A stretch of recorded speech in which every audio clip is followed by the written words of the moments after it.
Assalamualaikum warahmatullahi wabarakatuh. Saya Fadila Leherdianti dari Pendidikan Administrasi Perkantoran B 2019. Pada kesempatan kali ini saya akan menjelaskan materi mengenai memahami macam hambatan komunikasi dan cara mengatasinya. Yang pertama yaitu pengertian dari komunikasi. Jadi komunikasi dapat dimaknai sebagai jalannya proses di mana seseorang maupun sekelompok orang menciptakan serta menggunakan sejumlah informasi agar saling terhubung dengan lingkungan sekitarnya. Jadi secara umum komunikasi dapat dilakukan secara verbal serta dapat dipahami oleh kedua belah pihak yang berkaitan. Selanjutnya komunikasi menurut para ahli. Yang pertama itu menurut Anwar Arifin. Anwar Arifin berpendapat bahwa komunikasi adalah jenis proses sosial yang erat kaitannya dengan aktivitas manusia secara syarat akan pesan maupun perilaku. Kemudian Skinner juga berpendapat bahwa komunikasi sebagai suatu perilaku lisan maupun simbolik di mana pelaku berusaha memperoleh efek yang diinginkannya.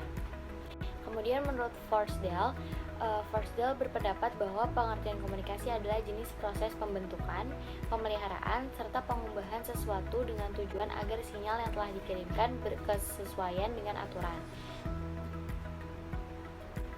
Selanjutnya komunikasi menurut Gode. Gode berpendapat bahwa komunikasi merupakan suatu kegiatan yang membuat sesuatu kemudian ditunjukkan kepada orang lain. Selanjutnya macam-macam komunikasi. Yang pertama itu komunikasi berdasarkan penyampaian. Komunikasi berdasarkan penyampaian ini dibagi dua, yaitu komunikasi lisan dan komunikasi tulisan. Komunikasi lisan ini komunikasi secara lisan dimaknai sebagai jenis komunikasi yang terjadi secara langsung tanpa adanya batasan jarak. Misalnya dalam suatu rapat, kemudian wawancara maupun percakapan biasa. Kemudian komunikasi tulisan. Komunikasi secara tertulis merupakan jenis media komunikasi yang penyampaiannya dilakukan dalam bentuk tulisan, misalnya naskah, spanduk, undangan, dan lain sebagainya. Selanjutnya komunikasi berdasarkan tujuan. Komunikasi berdasarkan tujuan. Komunikasi dapat dikategorikan menjadi beberapa macam, misalnya pemberian saran, pidato, perintah, ceramah, maupun wawancara. Jadi konsep komunikasi semacam ini menekankan bahwa komunikator menjadi faktor penting dalam jalinan interaksi tersebut. Selanjutnya komunikasi berdasarkan ruang lingkup. Komunikasi berdasarkan ruang lingkup dibagi menjadi dua, yaitu komunikasi internal dan komunikasi eksternal. Komunikasi internal merupakan jenis komunikasi yang terjadi dalam ruang lingkup organisasi maupun perusahaan. Contohnya interaksi antar individu yang ada dalam ruang lingkup tersebut. Komunikasi internal bisa berupa komunikasi vertikal, horizontal, maupun diagonal.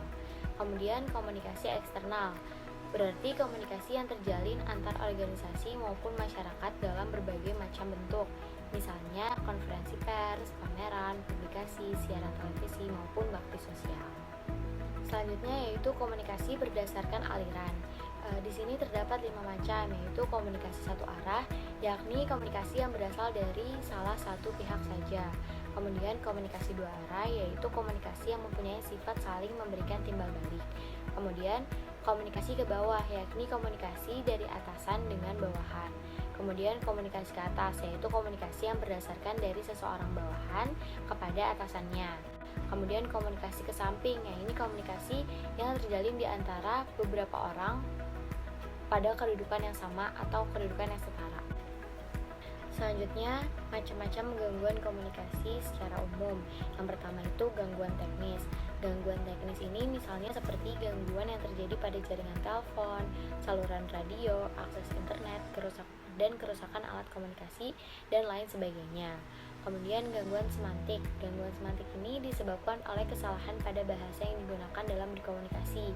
Misalnya, bila kata-kata yang digunakan terlalu banyak menggunakan jargon asing yang tidak dimengerti, penggunaan bahasa yang berbeda, ataupun penggunaan struktur bahasa yang tidak sebagaimana mestinya. Kemudian gangguan psikologis.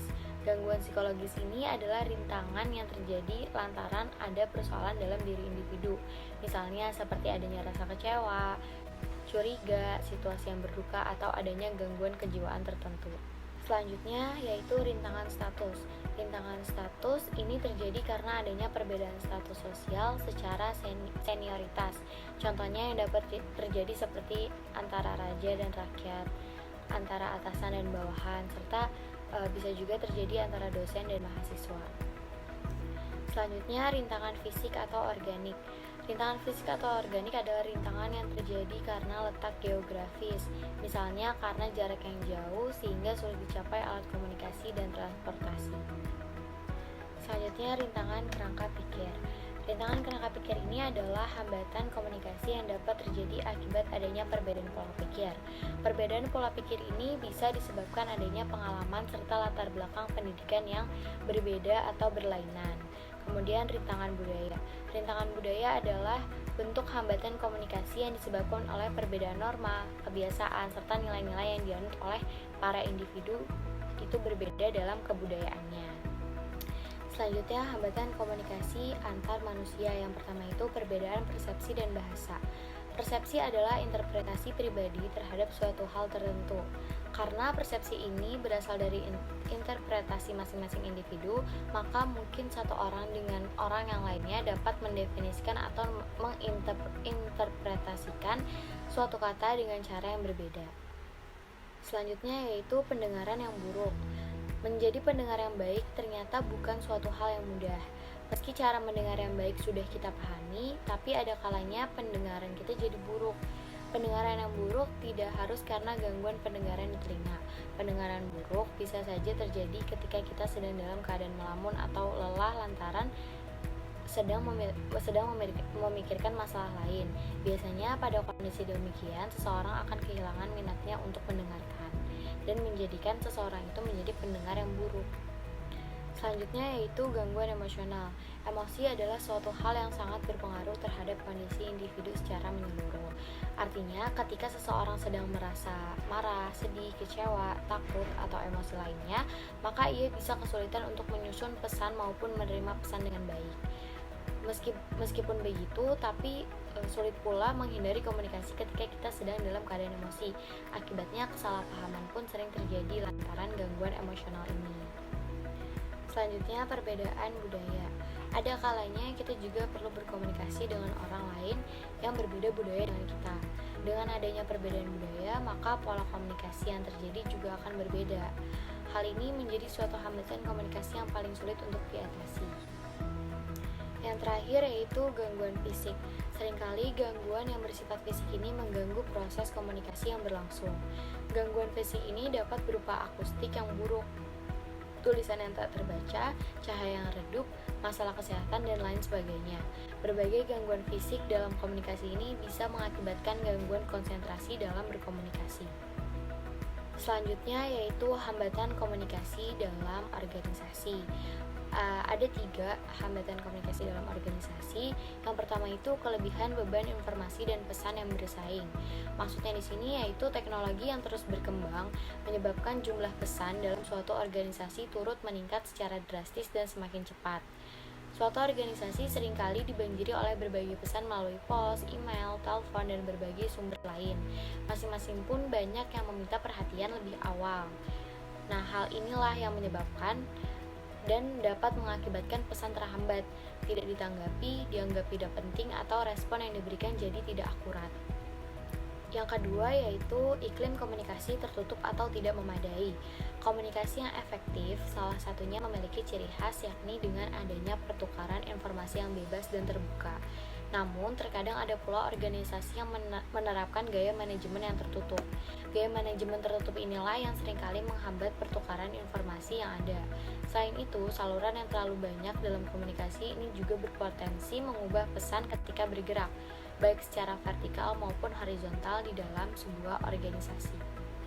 Selanjutnya yang ketiga atau yang terakhir itu penyaringan tidak tepat. Maksudnya di sini itu adalah saat kita meneruskan pesan pada orang lain dalam suatu organisasi, biasanya akan terjadi penyaringan yang dilakukan dengan memotong atau menyingkat pesan. Nah, pesan dalam organisasi ini pun seringkali melalui berbagai saringan, mulai dari penjaga pintu, karyawan di kantor, karyawan di depan, sekretaris, hingga pimpinan. Karenanya, pesan yang disampaikan mungkin saja tidak sampai secara utuh, karena ada bagian pesan-pesan tersebut yang dipotong atau terbuang. Sehingga penyaringan ini tidak menyeluruh, sehingga pesan yang disampaikan tidak tersampaikan dengan secara menyeluruh.